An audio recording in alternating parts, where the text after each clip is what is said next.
મુખ્યમંત્રી ભૂપેન્દ્ર પટેલના આદેશ બાદ એએમસી સફાળું જાગ્યું। શહેરના 9 અંડરપાસ પાસે તાત્કાલિક ધોરણે રસ્તાની કામગીરી કરવામાં આવી। અમદાવાદ મ્યુનિસિપલ કમિશનર બંછાનિધિ પાણીએ દક્ષિણ પશ્ચિમ ઝોનમાં નિર્વાણા પાર્ટી પ્લોટ પાસે બનતા રોડનું નિરીક્ષણ કર્યું હતું। બ્રિજની આસપાસના રસ્તા પહોળા કરવાની સૂચના આપી। રસ્તાની કામગીરી યુદ્ધના ધોરણે કરવામાં આવી રહી છે। માલ સામગ્રીનું 7200 મેટ્રિક ટન મટીરીયલ તૈયાર કરી અને નરોડાથી નારોલ સુધી રોડ રસ્તાની કામગીરી કરવામાં આવી રહી છે।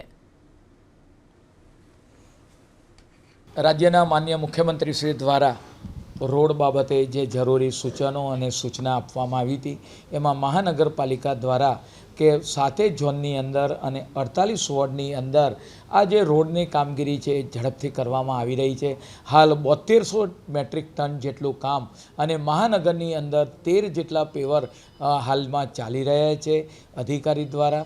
તદુપરાંત એને જે જરૂરિયાત પ્રમાણે હોય એ જ રીતે નરોડાથી શરૂ કરી જે નારોલ સુધીનો જે રોડ છે એ પણ આધુનિક બનાવવામાં આવે તે માટે પણ આવનાર સમયગાળા દરમિયાન એક ચર્ચા કરવામાં આવી છે અને એને પણ બનાવવામાં આવશે અને રોડની ક્વોલિટી અને આપણે વાત કરીએ કે ક્વોલિટી બેઝ રોડ બને તે માટે આ સૂચનો પણ કરવામાં આવે છે।